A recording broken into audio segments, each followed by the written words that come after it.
देखो बच्चों, pH scale देखने के बाद हम लोग देखेंगे कि कंडक्टिविटी कंडक्टिविटी क्या होता है। कोई भी चीज जो आयंस या इलेक्ट्रॉन को कंडक्ट करता है उसी को हम लोग क्या बोलते हैं, कंडक्टिविटी बोलते हैं। देखो, कंडक्टिविटी दो टाइप का होता है, एक होता है कंडक्टर होता है, एक होता है नॉन कंडक्टर होता है, जिसको हम लोग क्या देते हैं, इंसुलेटर भी बोल देते हैं। देखो, कंडक्टर क्या होता है, conductor those substance which show conductivity और flow of current are called the conductor. वो सब्सटेंस जिसके अंदर फ्री ऑफ इलेक्ट्रॉन मोशन कर रहे हो उसी को हम लोग क्या बोलते हैं, कंडक्टर बोलते हैं। यानी उसमें करंट पास हो सके उसी को हम लोग क्या बोलते हैं, कंडक्टर बोलते हैं। यानी सब्सटेंस वो सब्सटेंस जिसके अंदर करंट इजीली पास हो सकता है उसी को हम लोग क्या बोलते हैं, कंडक्टर बोलते हैं। देखो, कंडक्टर दो टाइप का होता है, एक होता है मेटेलिक कंडक्टर होता है, एक होता है आयनिक कंडक्टर होता है। देखो, नाम से ही पता चल रहा है, एक होता है मेटेलिक और एक होता है नॉन मेटेलिक। मेटेलिक मतलब क्या हुआ, इसमें कंडक्टर कौन होगा, आयंस होंगे कि इलेक्ट्रॉन होंगे। इसमें कंडक्टर जो होता है इलेक्ट्रॉन होंगे। क्यों? क्योंकि नाम में ही है मेटेलिक। मेटेलिक मतलब मेटल्स क्या देते हैं, इलेक्ट्रॉन लूज करते हैं, तो कंडक्टर कौन होगा, इलेक्ट्रॉन होगा कि आयंस होंगे, इलेक्ट्रॉन होंगे। इसी को क्या बोलते हैं, मेटेलिक कंडक्टर। दूसरा एक होता है आयनिक कंडक्टर। आयनिक कंडक्टर में क्या होता है, आयंस कंडक्ट होते हैं। मतलब दो सॉल्यूशन, मतलब एक सॉल्यूशन रहता है उसमें कैथोड और एनोड रहते हैं। तो एनोड पे हम लोग क्या जानते हैं, एनोड पे हम लोग ये जानते हैं कि एनोड पे ऑक्सीडेशन होता है, कैथोड पे क्या होता है, रिडक्शन होता है। तो नहीं, एनोड जो होता है इलेक्ट्रॉन जो होता है लूज करता है, ठीक। कैथोड पे क्या हो जाए आते हैं, रिड्यूस हो जाते हैं। तो इसमें देखो आयंस का एक्सचेंज हो रहा है, इलेक्ट्रॉन जो होता है, आयंस जो होता है इधर से उधर जा रहे हैं। इस नाते ये क्या होता है, आयनिक कंडक्टिविटी होता है। एक होता है मेटेलिक कंडक्टिविटी। मेटेलिक कंडक्टिविटी मतलब क्या होता है, जिसमें इलेक्ट्रॉन का मूवमेंट होता है उसको क्या बोलते हैं, मेटेलिक कंडक्टिविटी बोलते हैं। देखो लिखा गया है मेटेलिक कंडक्टर क्या होता है, those conductor which show conductivity due to the motion of free electron. मतलब वो कंडक्टर जिसमें मोशन जो होता है फ्री इलेक्ट्रॉन की वजह से होता है, उस कंडक्टर को हम लोग क्या बोलते हैं, मेटेलिक कंडक्टर बोलते हैं। जितने भी मेटल हो वो सब क्या है, मेटेलिक कंडक्टर है। और ग्रेफाइट में भी क्या होता है, मेटेलिक कंडक्टर होता है। आयनिक कंडक्टर्स क्या होता है, those conductor which show conductivity due to the movement of the free electron. वो कंडक्टर जिसमें इलेक्ट्रॉन का मूवमेंट मतलब आयंस का मूवमेंट होता रहता है उसी को हम लोग क्या बोलते हैं, आयनिक कंडक्टिविटी बोलते हैं, ठीक। देखो, नॉन कंडक्टर क्या होता है, मतलब ऐसा सब्सटेंस जिसमें कोई करंट कंडक्ट नहीं कर सकता, उसी को हम लोग क्या बोलते हैं, नॉन कंडक्टर बोलते हैं। मतलब ऐसा सब्सटेंस जो करंट कैरिंग नहीं कर सकता है उसी को हम लोग क्या बोलते हैं, नॉन कंडक्टर बोलते हैं। तो दो substance which do not show the flow of current और इलेक्ट्रिसिटी, मतलब वो सब्सटेंस जो do not flow of current and electricity is called the non conductor. इसमें क्या होता है, नॉन मेटल्स होता है, फिर होता है प्लास्टिक होता है, फिर होता है रबर होता है, वुड होता है, ये सब क्या होते हैं, नॉन कंडक्टर होते हैं। वुड मतलब लकड़ी में भी क्या होता है, कंडक्टिविटी मतलब उसमें करंट पास नहीं होता है। प्लास्टिक में भी क्या होता है, उसमें भी करंट पास नहीं होता है। रबर में भी क्या होता है, उसमें भी करंट पास नहीं होता है। और क्या लिखा गया है, नॉन मेटल। नॉन मेटल तुम जानते ही हैं, वो क्या होते हैं, इंसुलेटर की तरफ बिहेव करते हैं, यानी नॉन कंडक्टर होता है। अब मेटल क्या होते हैं, कंडक्टर होते हैं। तो कंडक्टर और नॉन कंडक्टर बेसिक चीज ये होता है, मतलब जो सब्सटेंस करंट को कंडक्ट कर सके वो क्या होता है, कंडक्टर होता है। और जो सब्सटेंस करंट को कंडक्ट ना कर सके वो क्या होता है, इंसुलेटर या नॉन कंडक्टर होता है, ठीक। नॉन कंडक्टर होता है। अब कंडक्टर जो होता है दो पार्टों में डिवाइड है, एक होता है मेटेलिक कंडक्टर होता है, एक होता है आयोनिक कंडक्टर होता है। मेटेलिक कंडक्टर क्या होता है, मेटेलिक कंडक्टर ये चीज होता है कि जो मेटल्स मतलब आयंस, जो इलेक्ट्रॉन का मूवमेंट होता है वो उसको हम लोग क्या बोलते हैं, मेटेलिक कंडक्टर बोलते हैं। और जो आयंस का मूवमेंट होता है उसको हम लोग क्या बोलते हैं, आयनिक कंडक्टर बोलते हैं। इसके आगे हम लोग आगे देखते हैं। इसके बाद हम लोग क्या देखेंगे, according to strength ionic conductor are the two type. मतलब आयनिक कंडक्टर जो है दो टाइप का होता है, एक होता है स्ट्रॉन्ग इलेक्ट्रोलाइट होता है, एक होता है वीक इलेक्ट्रोलाइट होता है। स्ट्रॉन्ग इलेक्ट्रोलाइट किसे बोलते हैं, जिसका 100% डिग्री ऑफ डिसोसिएशन मतलब 100% आयोनाइज हो जाता है, उसको हम लोग क्या बोलते हैं, स्ट्रॉन्ग इलेक्ट्रोलाइट बोलते हैं। यानी उसका अल्फा का वैल्यू कितना होता है, 1 होता है। 100% डिसोसिएशन हो जाता है, उसको हम लोग क्या बोलते हैं, स्ट्रॉन्ग इलेक्ट्रोलाइट बोलते हैं। इसी का जस्ट उल्टा होता है वीक इलेक्ट्रोलाइट। वीक इलेक्ट्रोलाइट क्या होता है कि जिसमें 100% डिसोसिएशन नहीं होता, यानी अल्फा का वैल्यू लेस देन 1 होता है, इसी को हम लोग क्या बोलते हैं, वीक इलेक्ट्रोलाइट बोलते हैं। तो जितने भी स्ट्रॉन्ग इलेक्ट्रोलाइट मतलब जितने भी स्ट्रॉन्ग एसिड है, स्ट्रॉन्ग बेस है, वो क्या होता है, स्ट्रॉन्ग इलेक्ट्रोलाइट होता है। मतलब ये अपने आयंस में पूर्ण तरीके से टूट जाते हैं, डिसोसिएट डिसोसिएट हो जाते हैं। लेकिन जो वीक इलेक्ट्रोलाइट होता है वो पूर्ण तरीके से डिसोसिएट नहीं होता है। जैसे CH3COOH है, ये जो है इसका 100% डिसोसिएशन नहीं होता है। लेकिन वहीं HCl या H2SO4 की बात किया जाए तो उसमें 100% का डिसोसिएशन होता है। यानी ये जो होता है स्ट्रॉन्ग एसिड है, मतलब स्ट्रॉन्ग इलेक्ट्रोलाइट है। देखो आप इसका डेफिनेशन पढ़ते हैं, देखो डेफिनेशन क्या लिखा गया है। लिखा गया those ionic conductor which are completely ionized in aqueous solution is called a strong electrolyte। वो आयनिक कंडक्टर जो 100% डिसोसिएट हो जाए किसमें, एक्वस सोल्यूशन में, उसी को हम लोग क्या बोलते हैं, आयनिक कंडक्टर आना चाहिए, ठीक। और वो 100% डिसोसिएशन हो जाए किसमें, एक्वस सोल्यूशन में 100% डिसोसिएशन हो जाए, उसी को हम लोग क्या बोलते हैं, स्ट्रॉन्ग इलेक्ट्रोलाइट बोलते हैं। जो 100% डिसोसिएशन हो जाता है उसी को हम लोग क्या बोलते हैं, स्ट्रॉन्ग इलेक्ट्रोलाइट होता है। For strong electrolyte the value of the degree of dissociation, यानी अल्फा का वैल्यू जो होता है 100% होता है, या इसको 1 भी बोलते हैं। तो जो स्ट्रॉन्ग इलेक्ट्रोलाइट होता है उसमें अल्फा का वैल्यू कितना होता है, 1 होता है, यानी 100% डिसोसिएशन हो जाता है। देखो इसका एग्जांपल देखो क्या क्या होता है। एक होता है स्ट्रॉन्ग एसिड होता है और दूसरा होता है स्ट्रॉन्ग बेस होता है। देखो स्ट्रॉन्ग एसिड होता है 1 2 3 4 5 6, टोटल 6 ऐसे स्ट्रॉन्ग एसिड है।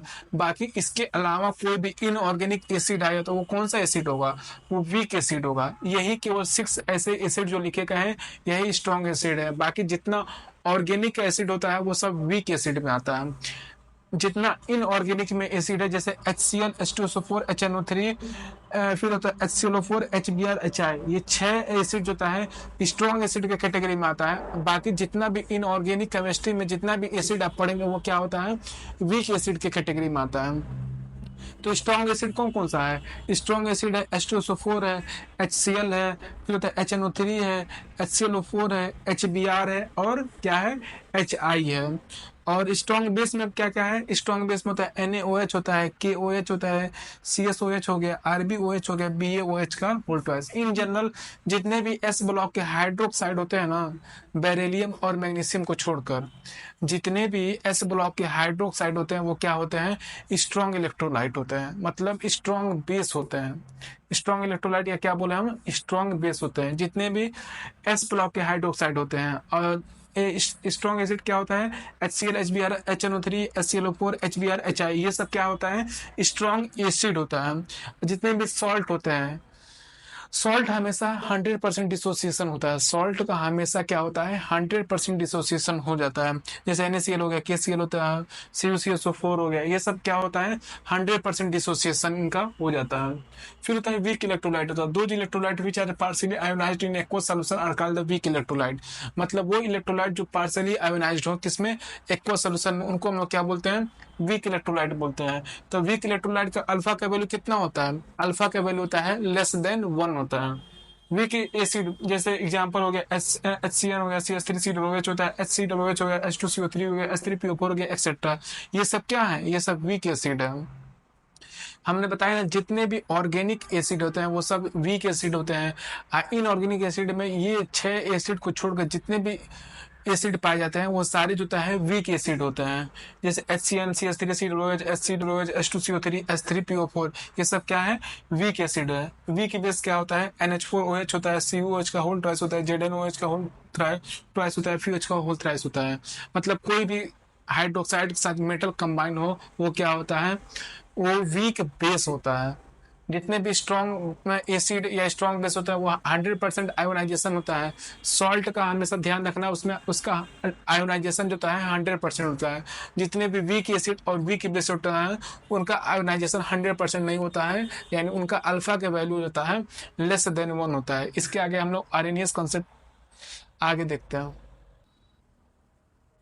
यहाँ तक देखने के बाद अब हम लोग देखेंगे आरएनएस कंसेप्ट। आरएनएस ने क्या क्या कहा था, फर्स्ट लाइन में क्या दिया था, लिख रहा है according to Arrhenius concept when an electrolyte dissolve in water it split into the two positively charge cation और एनायन।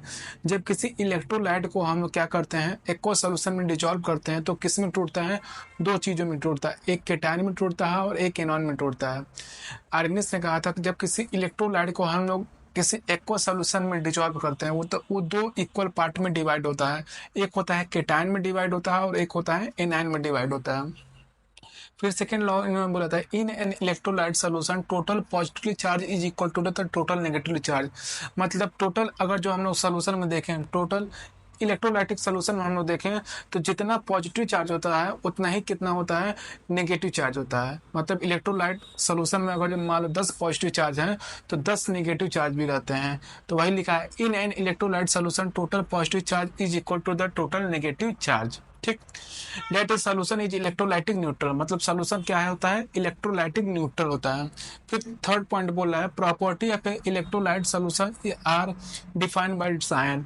मतलब कोई भी इलेक्ट्रोलाइट है उसका प्रॉपर्टी किससे डिफाइन होता है, उसमें उस इलेक्ट्रोलाइट में जो आयंस प्रेजेंट रहते हैं उससे उसका प्रॉपर्टी जो होता है डिसाइड होता है। कोई भी इलेक्ट्रोलाइट है उसमें जो आयंस प्रेजेंट रहते हैं, जो आयंस की प्रॉपर्टी होती है वही प्रॉपर्टी किसको होती है, इलेक्ट्रोलाइटिक की भी होती है। तो property of an electrolytic solution are defined by its ion. ठीक, जैसे लिखा है blue colour of CuSO4 aqua solution is due to the Cu+2 ion. जैसे हम लोग जानते हैं CuSO4 कॉपर सल्फेट का कलर कैसा होता है, ब्लू कलर का होता है। कोई पूछ लीजिए ब्लू कलर का क्यों होता है, क्योंकि Cu+2 का कलर जो होता है ब्लू होता है। तो देख रहे हो ना, जैसा Cu+2 यानी आयंस का जैसा कलर है वैसा ही पूरा इलेक्ट्रोलाइट का भी कलर हो गया। तो blue colour of CuSO4 an aqua solution is done due to the Cu+2 ion. फिर लिख रहा है, when an electric current is passed in aqueous solution of electrolyte then cation move toward the cathode and anion move toward the anode। जब किसी electrolyte में electric current pass किया जाता है तो केटायन कहाँ जाता है, कैथोड की तरफ जाता है, और एनायन कहाँ जाता है, एनोड की तरफ जाता है। फिर पांचवा पॉइंट क्या बोला है, when a weak electrolyte is dissolved in equilibrium is set up between unionized mole and ionized mole। कह रहा है जब हम किसी वीक इलेक्ट्रोलाइट को हम लोग डिसोसिएट करते हैं, मतलब पानी में उसको डालते हैं, तो क्या होता है, कुछ पार्ट टूटता है और कुछ पार्ट नहीं टूटता है। यानी जब जानते ही हम लोग वीक इलेक्ट्रोलाइट तो पूरा 100% डिसोसिएट तो होगा नहीं, तो कुछ पार्ट आयोनाइज उसका होता है, कुछ पार्ट आयोनाइज नहीं होता है। तो जो आयोनाइज और अनआयोनाइज के बीच में एक इक्विलिब्रियम स्टेब्लिश हो जाता है, उसी को हम क्या बोलते हैं, this condition of reversible ionic conduction is called ionic equilibrium. और जब देखो, जो आयोनाइज पार्ट हो गया और जो अनआयोनाइज पार्ट हो गया, इन दोनों के बीच में एक इक्विलिब्रियम स्टेब्लिश होता है। इसी इक्विलिब्रियम को हम लोग क्या बोलते हैं, आयनिक इक्विलिब्रियम बोलते हैं। तो आयनिक इक्विलिब्रियम का मीनिंग यहाँ से क्लियर हुआ कि आयनिक इक्विलिब्रियम क्यों बोलते हैं। कोई भी चीज 100% डिसोसिएशन, मतलब कोई वीक इलेक्ट्रोलाइट हो जाता है 100% उसका डिसोसिएशन होगा नहीं। कुछ पार्ट जो होता है डिसोसिएट करेगा, कुछ पार्ट अनडिसोसिएट करेगा। जो पार्ट डिसोसिएट करेगा वो क्या हो जाएगा, डिसोसिएट अपन अनडिसोसिएटेड, वो जो इक्विलिब्रियम अचीव होगा उसी को हम लोग क्या बोलते हैं, आयनिक इक्विलिब्रियम। जैसे ए बी है, ए बी डिसोसिएट हो रहा है किसमें, ए पॉजिटिव अब बी नेगेटिव में। ठीक, according to law of mass action क्या बोलता है, आयनाइजेशन कांस्टेंट को किससे रिप्रेजेंट करते हैं, के से रिप्रेजेंट करते हैं। तो के इक्वल टू कितना हो जाएगा, A positive B negative upon A B. ये होता है आर्हेनियस कॉन्सेप्ट। इसके आगे स्लाइड में हम देखेंगे। देखो हमको यहाँ पे एक क्वेश्चन दिया गया है। क्वेश्चन क्या दिया गया है, H+ का वैल्यू तुमसे दे दिया है और तुमसे क्या पूछ रहा है, pH का वैल्यू तुमसे पूछ रहा है। H+ का वैल्यू वो क्वेश्चन में दे दिया गया है, कितना दिया है, 5/3 × 10⁻⁻4 दे दिया गया है। H+ का वैल्यू कितना दिया है, 5/3 × 10⁻⁻4 क्वेश्चन में दे दिया गया है। और pH का वैल्यू पूछ रहा है, तो कैसे हम लोग निकालेंगे। हम लोग जानते हैं कि pH बराबर क्या होता है, -log H+ होता है। pH इज इक्वल टू, पिछले क्लास में हमने बताया था pH का फार्मूला, pH क्या होता है, pH equal to -log H+ होता है। जब pH equal to -log H+ हो गया तो -log H+ का वैल्यू कितना दिया है, 5/3 × 10⁻⁻4 हो गया। H+ का वैल्यू होता है 5/3 × 10⁻⁻4 हो गया। ठीक, अब ये लॉग को अंदर ले जाओ, माइनस को बाहर छोड़ दो, लॉग को अंदर ले जाओ तो क्या हो जाएगा, लॉग अंदर मल्टीप्लाई हो जाएगा तो क्या हो जाएगा, लॉग 5/3 हो जाएगा। इसमें इसका मल्टीप्लाई क्या हो जाएगा, कितना हो जाएगा, लॉग 10⁻⁻4 हो जाएगा। ठीक, तो लॉग 5/3 प्लस लॉग 10⁻⁻4, तो log 5/3 क्या लिख सकते हैं हम? हमने उस दिन बताया था जो चीज डिवीजन में रहता है वो चीज क्या होता है, log में मतलब मल्टीप्लाई में आ जाता है। तो log 5/3 क्या हो जाएगा, log 5 माइनस log 3 हो जाएगा।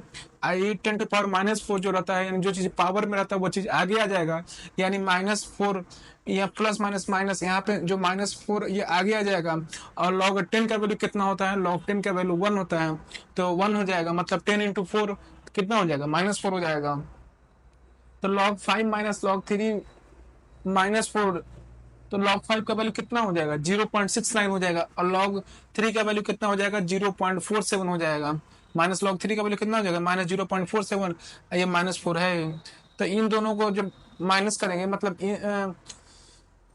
टोटल इसको जब प्लस करेंगे कितना हो जाएगा, माइनस माइनस प्लस हो जाएगा। तो यहाँ सब चीज जो है वैल्यू माइनस में आएगा, तो -3.778 हो जाएगा।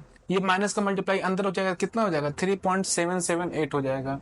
यानी देखिए ना, हमको H प्लस क्वेश्चन में दे दिया गया है और PH पूछ रहा है, तो H प्लस देगा, PH हमसे पूछ सकता है। इस तरीके से हम लोग करेंगे। अब इसके बाद हम लोग देखेंगे ओस्टवाल्ड लॉ। ओस्टवाल्ड लॉ क्या होता है, देखा है, Ostwald dilution law. Ostwald dilution law is only applicable for the weak electrolyte.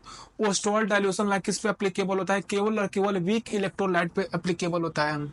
इसका स्टेटमेंट क्या बोलता है, according to Ostwald, when solution of weak electrolyte is diluted then degree of ionization of the solution is increases.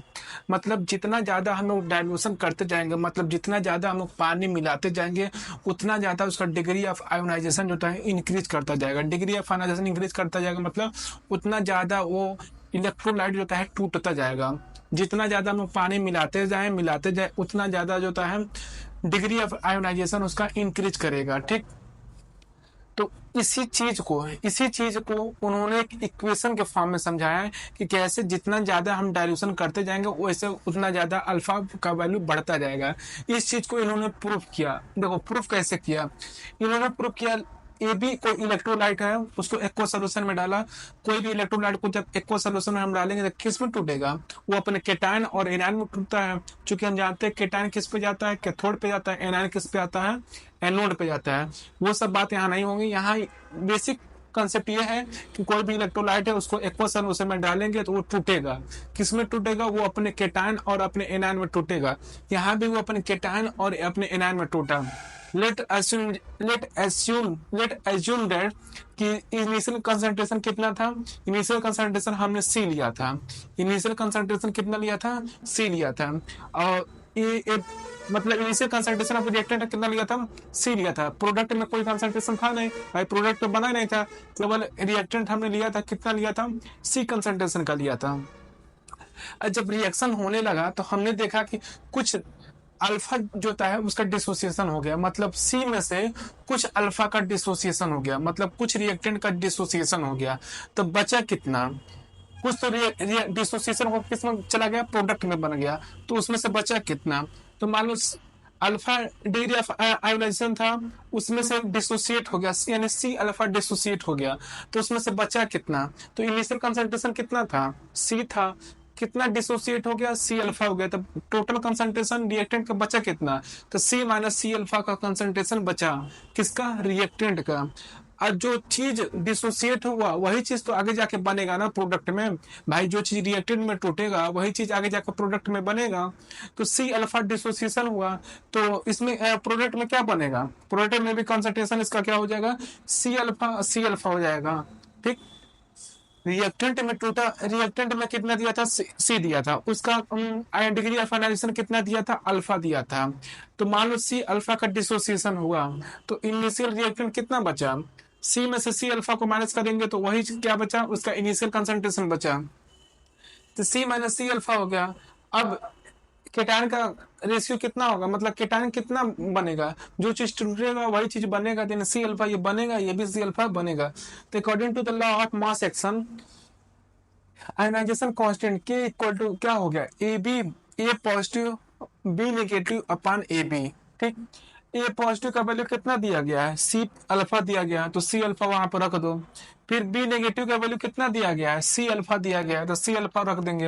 A B का value कितना दिया है, सी minus C alpha दिया है, सी माइनस सी अल्फा दिया है, तो C alpha into C alpha कितना हो गया, सी स्क्वायर अल्फा स्क्वायर हो गया। ये कितना है, सी वन माइनस अल्फा, तो एक सी से एक सी कैंसिल हो जाएगा, तो ऊपर कितना बच गया, C alpha square minus one alpha. ठीक, C alpha square upon one minus alpha बच गया। If alpha is less than the one, मतलब अल्फा का वैल्यू अगर जो वन से कम हो तो क्या होगा, वन माइनस अल्फा को कम क्या लिखेंगे, वन लिखेंगे। अगर जो अल्फा का वैल्यू वन से कम है तो वन माइनस अल्फा क्या हो जाएगा, वन हो जाएगा। तो के बराबर क्या हो जाएगा भाई, वन माइनस अल्फा, इसका वैल्यू कितना हो गया, वन हो गया। तो के बराबर कितना हो गया, सी अल्फा स्क्वायर हो गया। के बराबर क्या हो गया, सी अल्फा स्क्वायर हो गया। यहाँ से अल्फा क्या क्या आ गया, के अपॉन सी आ गया, तो अल्फा क्या हो जाएगा, अंडर रूट के अपॉन सी हो जाएगा। तो अल्फा को देख रहे, अल्फा इनवर्सली प्रोपोर्शनल है किसके, कंसंट्रेशन के। हमेशा ये बात याद रखना कि कोई भी वीक इलेक्ट्रोलाइट होता है उसमें degree of ionization inversely proportional होता है किसके, कंसंट्रेशन के। तो alpha is inversely proportional to the concentration. ठीक, यानी जब कंसंट्रेशन की इनवर्सली प्रोपोर्शनल है तो वॉल्यूम के भी इनवर्सली प्रोपोर्शनल होगा, तो C is inversely proportional to the V. यानी अल्फा, चूंकि हम जानते हैं सी और बी का आपस में मतलब अपोजिट रिलेशन चलता है, तो सी बढ़ेगा कंसंट्रेशन बढ़ेगा तो वॉल्यूम कम होगा, वॉल्यूम बढ़ेगा तो कंसंट्रेशन कम होगा। तो अल्फा इज डायरेक्टली प्रोपोर्शनल किसके हैं, अंडर रूट वी के। तो यानी ये फार्मूला याद रखना कि अल्फा इनवर्सली प्रोपोर्शनल है किसके, कंसंट्रेशन के, लेकिन अल्फा डायरेक्टली प्रोपोर्शनल है किसके, वॉल्यूम के। अल्फा इनवर्सली प्रोपोर्शनल है किसके, कंसंट्रेशन के, लेकिन अल्फा जो होता है डायरेक्टली प्रोपोर्शनल है किसके, वॉल्यूम के। तो जैसे जैसे हम लोग डाइल्यूशन करते जाते हैं, जैसे जैसे हम लोग डाइल्यूशन करते जाते हैं वैसे वैसे अल्फा का वैल्यू जो होता है इंक्रीज करता जाता है। यही तो डाइल्यूशन लॉ बोलता है कि जैसे जैसे हम लोग डाइल्यूशन करते जाएंगे वैसे वैसे डिग्री ऑफ आयोनाइजेशन का वैल्यू जो है बढ़ता जाएगा। देखो वही चीज तो यहाँ पे लिखा है, alpha is directly proportional to the V आ गया। मतलब क्या होगा कि जैसे जैसे हम लोग डाइल्यूशन करते जाएंगे वैसे वैसे अल्फा का वैल्यू बढ़ता जाएगा। तो एक बात बताओ, अल्फा का वैल्यू कितना मैक्सिमम हो सकता है, अल्फा का वैल्यू मैक्सिमम कितना हो सकता है, 1 हो सकता है, या इसको 100% भी बोल सकते हैं। यही तो हो सकता है, 1 हो सकता है या तो 100% हो सकता है। तो ये कितने कंसंट्रेशन पे होगा, 1 होगा या 100%, कितने मतलब कितना हम लोग सोल्यूशन डालते जाएं कि ताकि ये इलेक्ट्रोलाइट हो जाता है 100% डिसोसिएट हो जाए, कितना डालें। तो इनफाइनाइट सोल्यूशन अगर जो हम लोग डालें, इनफाइनाइट वाटर हम लोग डालें किसमें, किसी कंटेनर में, तो उसका डिग्री ऑफ आयोनाइजेशन जो होता है 100% हो जाएगा। डिग्री ऑफ आयोनाइजेशन क्या हो जाएगा, 100% हो जाएगा इनफाइनाइट डाइल्यूशन पे। वही चीज यहाँ पे लिखा है, at infinite dilution alpha is equal to the 100%, मतलब इनफाइनाइट डाइल्यूशन पे अल्फा के वैल्यू कितनी हो जाएगी, 100% हो जाएगी। हेलो दोस्तों, अभी तक हम लोगों ने ओस्टवाल्ड लॉ के बारे में देख लिया। आज हम लोग किसके बारे में देखेंगे, ओस्टवाल्ड का एप्लीकेशन देखेंगे, किस तरह से ओस्टवाल्ड का एप्लीकेशन कहाँ कहाँ और किस किस पे अप्लाई होता है। सबसे पहले हम लोग देखते हैं क्या, अब वीक एसिड पे क्या लिखा है, application of Ostwald dilution law. Ostwald dilution law का हम लोग क्या देखेंगे, एप्लीकेशन देखेंगे। सबसे पहले हम लोग किस पे देख रहे हैं, मोनोबेसिक वीक एसिड पे देख रहे हैं। ठीक, उसके बाद हम लोग किस पे देखेंगे, वीक बेस पे देखेंगे, वीक एसिड पे देखेंगे और वीक बेस पे, क्योंकि हम लोग जानते हैं ओस्टवाल्ड लॉ किसके लिए एप्लीकेबल है, केवल और केवल वीक एसिड या वीक बेस के लिए एप्लीकेबल है। इस नाते सबसे पहले हम लोग किसका देख रहे हैं, वीक एसिड का देख रहे हैं। तो हम लोग सबसे पहले किसका आयोनाइजेशन कांस्टेंट का वैल्यू निकालेंगे। ठीक, उसके बाद H+ का कंसंट्रेशन निकालेंगे। उसके बाद जब H+ का कंसंट्रेशन निकल जाएगा तो उसके बाद क्या निकल जाएगा, pH का वैल्यू हमको मिल जाएगा। सबसे पहले हम लोग किसका आयोनाइजेशन कांस्टेंट निकालना है। तो आयोनाइजेशन कांस्टेंट जैसे कि हम लोग जानते हैं कि Ha, मान लो कोई एसिड है जिसमें H प्रेजेंट है और A, जब Ha एक्वस सोल्यूशन में इसको हम डिजॉल्व करेंगे तो किस में टूटेगा, H+ में टूटेगा और A- में टूटेगा। तो H+ में टूटा और A- में टूटा। ठीक, हमने HO का इनिशियल अमाउंट कितना लिया था, C लिया था। HA का अमाउंट इनिशियल अमाउंट C लिया था, यानी रिएक्टेंट हमने कितना लिया था, C लिया था। जब इनिशियल कंसंट्रेशन पर रिएक्टेंट कितना था, C था, प्रोडक्ट कितना थे, 0 थे। लेकिन कुछ समय बाद मतलब एट इक्विलिब्रियम, इक्विलिब्रियम अचीव होने के बाद, चूँकि हम जानते हैं एच ए वीक एसिड है तो ये पूरा डिसोसिएट तो होगा नहीं, तो मान लें इसमें डिसोसिएशन कितना हुआ, सी अल्फा का डिसोसिएशन हुआ। तो इनिशियल कंसंट्रेशन कितना था, इनिशियल कंसंट्रेशन सी था, इसमें से डिसोसिएट कितना हो गया, सी अल्फा डिसोसिएट हो गया, तब बचा कितना, रिएक्टेंट बचा कितना, तो सी माइनस सी अल्फा का जो बचा वही क्या है, रिएक्टेंट है। तो भाई इनिशियल कंसंट्रेशन सी था, सी अल्फा डिसोसिएट हो गया, तो बचा कितना, सी माइनस सी अल्फा बचा। जितना डिसोसिएट होता है उतना ही तो प्रोडक्ट बनेगा भाई, जितना डिसोसिएट होगा उतना ही प्रोडक्ट बनेगा। तो सी अल्फा का डिसोसिएशन हुआ तो सी अल्फा भी प्रोडक्ट बनेगा, यानी C alpha H A plus बनेगा और सी अल्फा ए माइनस बनेगा। ठीक, तो इसका आयोनाइजेशन कांस्टेंट कैसे लिखते हैं, हम जानते हैं किसी भी चीज़ का आयोनाइजेशन कांस्टेंट कैसे लिखते हैं, प्रोडक्ट अपॉन रिएक्टेंट, मतलब जितना वैल्यू जो होता है प्रोडक्ट में दिया रहता है उतना ही वैल्यू क्या होता है रिएक्टेंट में, नीचे हम लोग लिखते हैं। तो के बराबर क्या हो जाएगा, K is equal to H plus into A minus upon H A हो जाएगा। ठीक, एच प्लस का वैल्यू कितना दिया गया क्वेश्चन में, एच प्लस का वैल्यू क्वेश्चन में दिया गया है सी अल्फा। ठीक, और ए माइनस का वैल्यू कितना दिया गया है क्वेश्चन में, ये भी सी अल्फा दिया गया है, और एच ए का वैल्यू कितना आया है, सी माइनस सी अल्फा आया है। जब सब वैल्यू हम लोग पुट कर देंगे, यानी एच प्लस का वैल्यू सी अल्फा हो गया, ए माइनस का वैल्यू सी अल्फा हो गया, और एच ए का वैल्यू कितना हो गया, सी माइनस सी अल्फा हो गया। जब सारा वैल्यू हम लोग पुट कर देंगे तो क्या आएगा, C alpha square upon 1 minus alpha आ जाएगा, सी अल्फा स्क्वायर, क्योंकि सी स्क्वायर अल्फा स्क्वायर हो गया, ये सी कॉमन ले लेंगे तो 1 माइनस अल्फा बच जाएगा, तो सी से सी कैंसिल हो जाएगा, तो क्या बच जाएगा, C alpha square upon 1 minus alpha जो है बच जाएगा।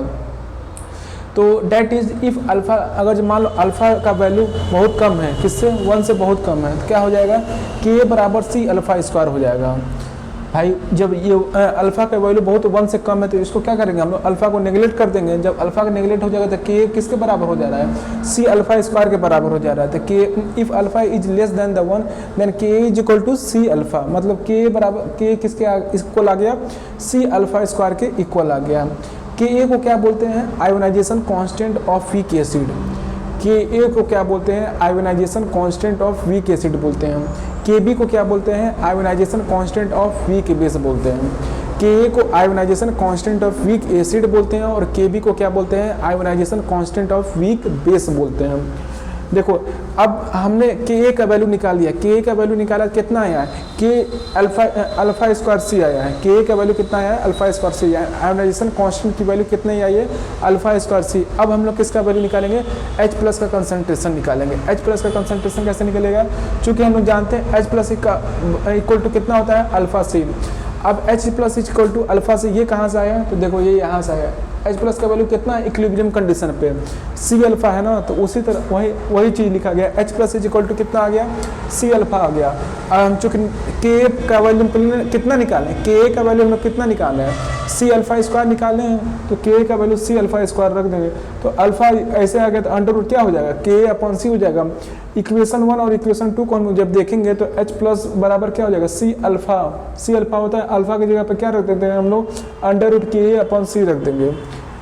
तो अंडर रूट से एक सी कट जाएगा, अंडर रूट वाला सी कट जाएगा, तो क्या बच जाएगा, एच प्लस बराबर होता है अंडर रूट के इंटू सी हो जाएगा। तो एच प्लस कितना, एच प्लस का वैल्यू कितना हो जाएगा, ये दो एच प्लस का वैल्यू होगा। एक एच प्लस का वैल्यू होता है H plus is equal to alpha into C होता है, दूसरा एच प्लस का वैल्यू होता है H plus is equal to under root K into C होता है, H plus is equal to under root K A into C होता है। ठीक, पहला के मतलब ionization constant of weak acid निकल गया, दूसरा क्या निकल गया, H प्लस का कंसंट्रेशन निकल गया। H प्लस का कंसंट्रेशन, दो फार्मूला है H प्लस का कंसंट्रेशन निकालने के लिए। फर्स्ट फार्मूला होता है H plus is equal to alpha into C होता है, H plus is equal to alpha into C होता है। And second formula H plus is equal to under root alpha, H plus is equal to under root K A into C होता है, H plus is equal to under root K A into C होता है। ये second formula है। अब देखो third formula, अब H plus हमको निकल गया, तो अब हमको क्या निकालना है, pH की वैल्यू निकालनी है। तो भाई हम जानते हैं तो pH का वैल्यू क्या होता है, pH इक्वल टू होता है माइनस लॉग H प्लस होता है, तो pH equal to minus log H plus होता है। अब H प्लस की वैल्यू जो हम लोग निकालेंगे ये इसी में रख देंगे, तो pH बराबर क्या हो जाएगा, माइनस लॉग H प्लस का वैल्यू कितना निकाले हम लोग, अंडर रूट के इंटू सी निकाले, तो pH बराबर minus log under root K into सी हो गया। ठीक, तो माइनस लॉग ऐसे ही हो गया। आप के मतलब under root K into C को क्या लिख सकते हैं, के इंटू सी का पावर 1/2 लिख सकते हैं। चूँकि हम लोग जानते हैं जो चीज़ लॉग में पावर रहता है वो क्या हो जाता है, आगे आ जाता है। तो पी एच बराबर क्या हो जाएगा, -1/2 लॉग, ये अंदर लॉग का अंदर मल्टीप्लाई कर देंगे। और जो चीज़ मल्टीप्लाई में रहता है लॉग में जाने के बाद क्या हो जाता है, वो प्लस में हो जाता है। तो -½ लॉग के प्लस लॉग सी हो गया।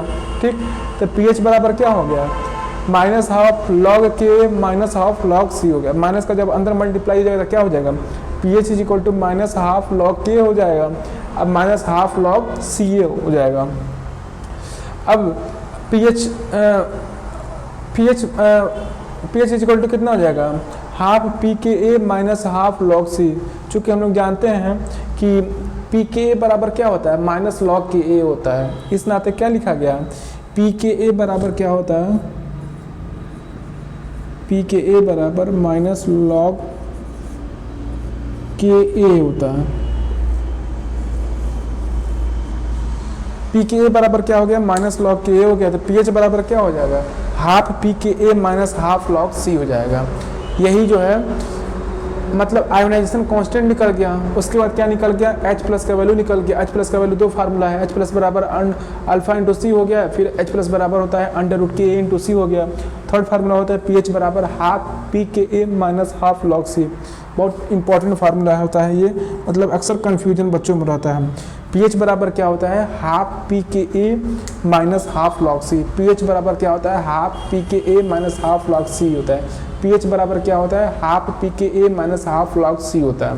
इसके आगे हम लोग देखेंगे वीक बेसिस का। जिस तरीके से के ए का वैल्यू हम निकाले हैं वीक एसिड के लिए, उसी तरह से हम बात किसका करेंगे, वीक बेस का। इसमें क्या निकलता है, के ए नहीं, इसमें निकलता है K B, ionization constant of weak base. देखो सबसे पहले क्या लिखा है, for mono acidic weak base के लिए निकाला जाता है। इसमें आयोनाइजेशन कांस्टेंट क्या होता है, के बी होता है। उसमें क्या था, के ए था, इसमें क्या है, के बी है। उसमें था एच ए को जब एक्वा सोल्यूशन में डाल रहे थे तो डिसोसिएट हो जा रहा था किसमें, H प्लस और H प्लस और A माइनस में। इसमें क्या है, BOH है। इसमें BOH को जब एक्वा सोल्यूशन में डालेंगे तो किसमें डिसोसिएट हो जाएगा, B positive plus OH minus में डिसोसिएट हो जाएगा। अब हम लोग इनिशियल कंसंट्रेशन BOH का कितना कितना लिए हैं हम, C कंसंट्रेशन लिए हैं, ठीक।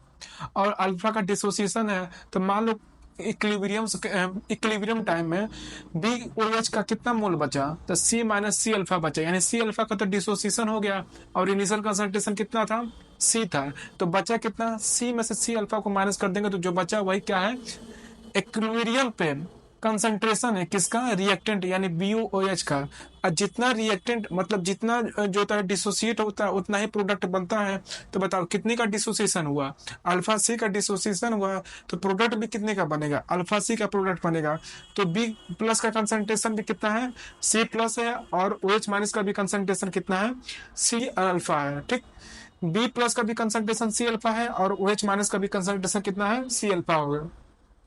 अब हम लोग को आयोनाइजेशन कांस्टेंट लिखना है तो क्या लिखते हैं, sum of the product upon reactant लिखते हैं। तो प्रोडक्ट कितना है, B plus O H minus upon क्या है, BOH है। बी प्लस का कंसंट्रेशन कितना आया है, C अल्फा आया है। OH माइनस का कंसंट्रेशन कितना आया है, C अल्फा आया है। और BOH का कंसंट्रेशन इक्विलिब्रियम पे कितना हम लोग लिखे हैं, C माइनस C अल्फा लिखे हैं। तो C स्क्वायर अल्फा स्क्वायर इधर क्या हो, C कॉमन ले लो तो क्या बच जाएगा, C 1 माइनस अल्फा हो जाएगा, C से C कैंसिल हो जाएगा, कितना बच जाएगा, C alpha square upon 1 minus alpha बच जाएगा, ठीक। अगर जो मान लो अल्फा का वैल्यू 1 से बहुत कम है, अल्फा का वैल्यू 1 से बहुत कम है, तो क्या करेंगे हम लोग, अल्फा को नेगलेक्ट कर देंगे। तो KB का वैल्यू कितना हो जाएगा, अल्फा स्क्वायर C हो जाएगा। उधर भी KA का वैल्यू भी अल्फा स्क्वायर C था और KB का वैल्यू भी था अल्फा स्क्वायर C है। मतलब KA और KB में कोई इंटरचेंज नहीं है। आज चूंकि हम लोग जानते हैं KA और KB क्या है, KA जो है ionization constant of weak acid है और KB क्या है, ionization constant of weak base है। तो KA और KB जो है किसी और पे डिपेंड नहीं करते हैं, मतलब कैटलिस्ट और लिस्ट पे डिपेंड नहीं करते हैं। ये केवल डिपेंड करते हैं किस पे, टेम्परेचर पे। KA and KB are depend only on temperature, K and K भी डिपेंड ओनली ऑन टेम्परेचर। अब देखो OH माइनस का कंसंट्रेशन, ठीक। OH माइनस का कंसंट्रेशन क्या होगा, तो OH माइनस का कंसंट्रेशन यहाँ पे कितना आया है, अल्फा इंटू सी आया है, ओ एच माइनस का कंसेंट्रेशन कितना आया है, अल्फा इंटू सी आया है, तो ओ एच माइनस बराबर क्या हो गया, अल्फा इंटू सी हो गया। ठीक, चूंकि हम लोग जानते हैं केबी का वैल्यू हम लोग यहाँ से कितना निकाले हैं, अल्फा स्क्वायर सी निकाले हैं, तो केबी का वैल्यू अल्फा स्क्वायर सी रख देंगे, तो यहाँ से अल्फा का वैल्यू क्या हो जाएगा, under root K B upon सी हो जाएगा, अल्फा का वैल्यू क्या हो जाएगा, under root K B upon सी हो जाएगा। अब इक्वेशन 1 और इक्वेशन 2 को जब हम लोग कम इक्वेट करेंगे तो क्या हो जाएगा, ओ एच माइनस का, ओ एच माइनस बराबर हम जानते हैं क्या होता है, अल्फा इंटू सी होता है, अल्फा का वैल्यू कितना है, under root K B upon C है, तो अल्फा का value under root K B upon C रख देंगे, तो ओ एच माइनस का वैल्यू कितना आ जाएगा, under root K B into C आ जाएगा, यानी ओ एच माइनस का कंसंट्रेशन कितना है, under root K B into C होगा। ओ एच माइनस का दूसरा फार्मूला क्या होता है, अल्फा इंटू सी होता है। के बी का फार्मूला क्या होता है, के बी बराबर अल्फा स्क्वायर सी होता है। ओ एच माइनस का कंसंट्रेशन का निकालने के लिए फार्मूला क्या होता है, अल्फा इंटू सी होता है। ओ एच माइनस का कंसंट्रेशन निकालने के लिए अल्फा इंटू सी होता है। और दूसरा फार्मूला क्या होता है, under root K B into C होता है। दूसरा फार्मूला क्या होता है, under root K B into C होता है। ठीक, अब देखो पी ओ एच का वैल्यू तुमको निकालना, तो कैसे निकालोगे, तो चूंकि हम लोग जानते हैं कि P H, P O H बराबर क्या होता है, minus log O H minus होगा, तो पी ओ एच बराबर minus log O H minus हो गया। Put the value of O H minus का वैल्यू क्या करोगे, इसमें रख देंगे हम लोग, ओ एच माइनस का वैल्यू हम लोग इसमें रख देंगे, तो पी ओ एच बराबर क्या हो जाएगा, minus log O H minus का कंसंट्रेशन कितना निकाले, under root K B into C. ठीक, अब under root K B into C को क्या लिख सकते हैं, minus log K B into C का मतलब 1/2 लिख देंगे। ठीक, अब देखो 1/2 जो पावर में चीज होता है वो क्या होता है, आगे आ जाता है, तो पी ओ एच बराबर क्या हो जाएगा, ये माइनस आगे है, हाफ लॉग के भी जो चीज इंटू में रहता है वो चीज क्या हो जाता है, प्लस में हो जाता है, तो माइनस हाफ लॉग के भी प्लस लॉग सी हो जाएगा। ठीक, अब माइनस वाला चीज होता है अंदर लेते चले जाओ तो क्या होगा, पी ओ एच बराबर क्या हो जाएगा, half log K B minus log c हो जाएगा। चूंकि हम लोग जानते हैं कि पी के बी बराबर क्या होता है, लॉग के बी हो जाता है, तो लॉग के बी की जगह पे क्या रख दोगे, पी के बी रख देंगे, तो पी ओ एच बराबर क्या हो जाएगा, हाफ पी के B minus half log c हो गया। ठीक, तो के बी, पी के बी, ओ एच माइनस का कंसेंट्रेशन, ये सब चीज जो है इसमें इंपॉर्टेंट है। अब इसका समरी देख के उसके बाद हम लोग आगे बढ़ते हैं।